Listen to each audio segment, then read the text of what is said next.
with the AP exam coming in less than a month, it's a good idea to review acids bases, one of the harder units. Today will be more of a general overview. It's one of a few parts. The last 1 or 2 parts will be grinding out hard questions. You can go straight there if you want. But these first few will be general. I'll try to link below the file that I'm following along with. It's the one from class, if YouTube lets me. And yeah, so the first thing to know for acids bases, you must have a very solid definition in your head of what is an acid or a base. So there's 3 definitions that you have to know for AP chemistry. The Arrhenius definition says that an acid is an H plus donor and a base is an OH minus donor. So you should be able to identify any Arrhenius acid or bases. If you see it has an H or an OH minus, you could say it's an Arrhenius acid or base. Brønsted-Lowry, which is one of the more commonly used ones, says that an acid is an H plus donor, but a base is an H plus acceptor. And I'll show why in a couple minutes why this is more general. And the Lewis definition defines it in terms of electrons. Acid is an electron acceptor, base is an electron donor. I think Lewis is one of the harder ones to understand and remember. I personally remember it by Brønsted-Lowry says that an acid is an H plus donor. So if you're donating a positive charge, it's the same thing as if you're accepting a negative charge. And then likewise with base. If you're accepting that positive charge, it's as if you're donating that negative charge. So that's how I remember which is a Lewis acid or base. Now the reason we have Lewis acids or bases is that we can have things that don't look like acids or bases to become ones. So this one on the right here, this doesn't look like an acid-base reaction, but it is if we use Lewis definition. The first thing to identify Lewis acid or base for an MCQ is you have to draw the Lewis dot diagram, just like these. And immediately look for lone pairs on a central atom. So off the bat, I'm looking at this lone pair right here on nitrogen, and I'm suspecting that it's a base, that this is a Lewis base because it might donate this electron pair. Another obvious giveaway is if you have one of these elements. We call it B-ball in our class. All B-ball means is these are the 3 elements comfortable having less than an octet of electrons. So beryllium can only be found with 4, or can be found with only 4. Boron and aluminum can be found with just 6 electrons. So why this makes it obvious is because if we look here, boron's comfortable with 6 electrons in its octet, but it can go up to 8. So that tells me that it can accept an electron and it can become a Lewis acid because it can accept an electron. So by Lewis's definition, this is a Lewis acid.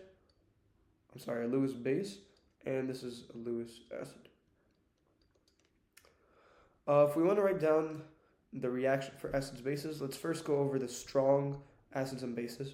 Strong acids, there's 6 of them. There's the 3 halides, chlorine, bromine, iodide, except for F. And then there's this HClO4, H2SO4, HNO3. It's important to note that with H2SO4, only H2SO4 is acidic, not HSO4 minus. Once it loses that first H, this acid is no longer a strong acid. A strong base is any hydroxide in the first or second column. So that could be like MgOH2, LiOH, any hydroxide within these 2 first columns. Those are our definitions.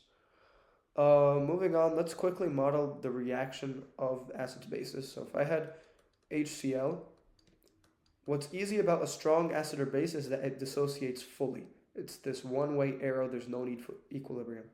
So HCl will fully dissociate into H plus Cl minus. MgOH2 will fully dissociate into Mg2 plus and 2 OH minus. So strong acids and bases are easy to work with. For clarification, let's say I had 0.4 molar of this solution as aqueous, then the concentration of hydroxide would be equal to 0.8 molar, because for every 1 mole of this whole compound, I have 2 moles of hydroxide because of this coefficient. So moving on, some equations that will become handy.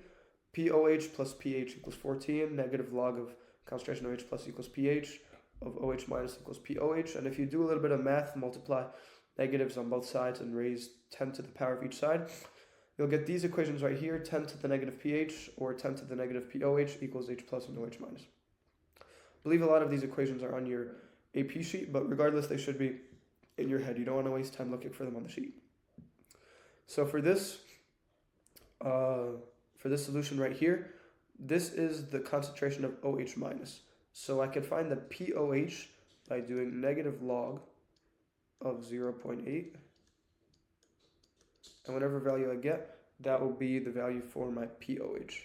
That gives me 0.097 as my POH value. So if that's my POH value, I can find pH by doing 14 minus POH equals pH. I just rearrange this equation by subtracting POH on both sides. So if I do 14 minus 0.097, I'll get about 13.903. So that's how to find pH and POH in a simple, strong calculation. Another important thing to notice is the sig fig for pH. If I had only one sig fig in my concentration, the sig figs for pH only count after the decimal point. So here it would have been 0.0, or this would have been 0.1, and that's it. Or this could have been 13.9, and that's it. No need for these two. So the sig figs for pH and POH only count after the decimal place. Likewise, if I'm given a pH of 5.50, and it tells me to find the concentration, I can use this formula, but I'll have to remember that my final answer should only have 2 sig figs, because that's how many are after the decimal point. So these are straightforward calculations, but what isn't so super straightforward is weak acids and bases. You first have to identify them. A weak acid is any acid that's not one of the 6 strong ones.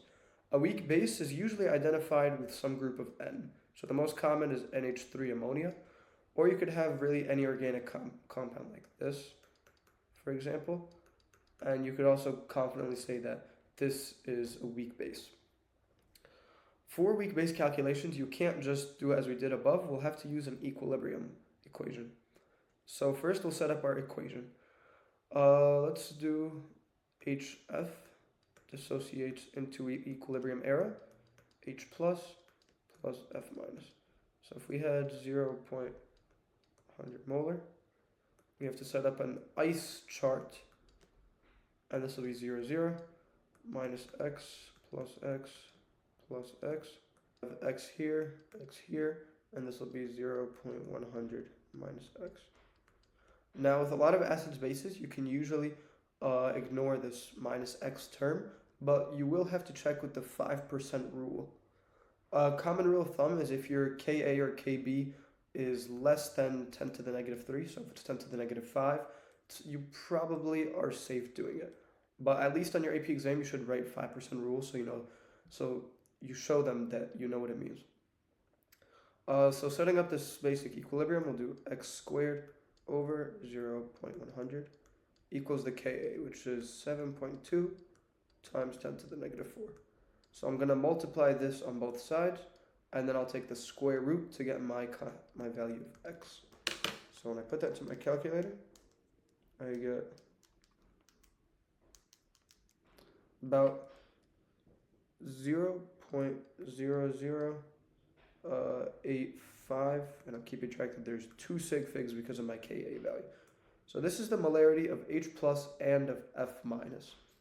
So now that I have the molarity of H plus, I can just do negative log of the H plus concentration, which is this, and I can find my pH. So putting that into my calculator, I'll get 2 point. My sig figs start counting after the decimal, so I have 2 sig figs, so it'll be 2.07. With a base, it'll be the same exact thing. I'm not going to demonstrate again, but I should note that the equation must include water. Other than that, it's not going to make sense when you balance it. So using a common example like ammonia, you'll have to use water because you need that O so that you can have hydroxide. So here it's going to be NH4 plus OH minus. And here's where Brønsted-Lowry's definition comes in. where we don't see any OH minuses being donated, but we see an H plus getting accepted by our base. Our base ammonia accepted an H plus and became an H4 plus. That's why Brønsted-Lowry's definition is good. And then you would follow the same again ice chart and get your OH and get your POH and so on. Last thing for this video is polyprotic acid.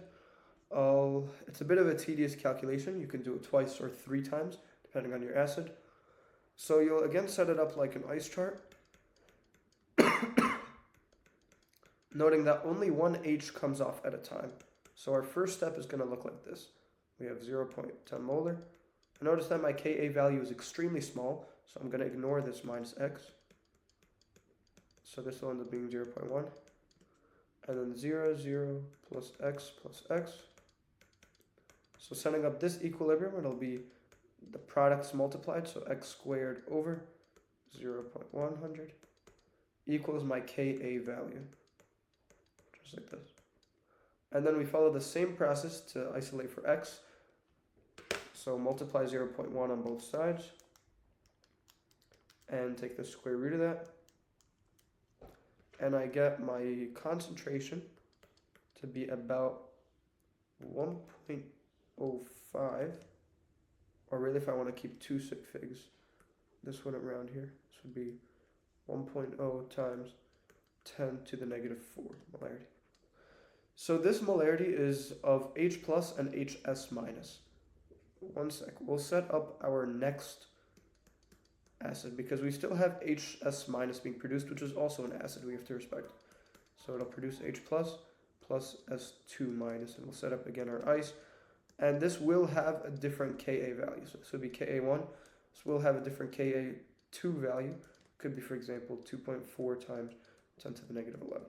And you do the same exact process with that. However, I should mention that once you do the first step, you're able to calculate pH, because any other contributions made here are going to be so small that they don't add up. And if we want, we can run the calculation and say that this HS minus, which is our X value from up here, is 1.0 times 10 to the negative 4. Our H plus is also 1.0 times 10 to the negative 4. And then our S is 0, so it'll be minus X. We'll ignore the minus X, plus X, ignore it, and X. So we'll have X times 1.0 times 10 to the negative 4 over 1.0 times 10 to the negative 4 equals our Ka2 value. And notice how these will conveniently cancel and get that our X is our Ka2 value. This is a common pattern that you can memorize. So with the second step, it will almost always equal that second Ka2. And notice that the Ka2 value is 2.4 times 10 to the negative 11, which is extremely small compared to our first one. That's why we're able to get the pH from just the H contributed by this first deprotonation. There is no such thing as a polyprotic base, so that's one thing less off you.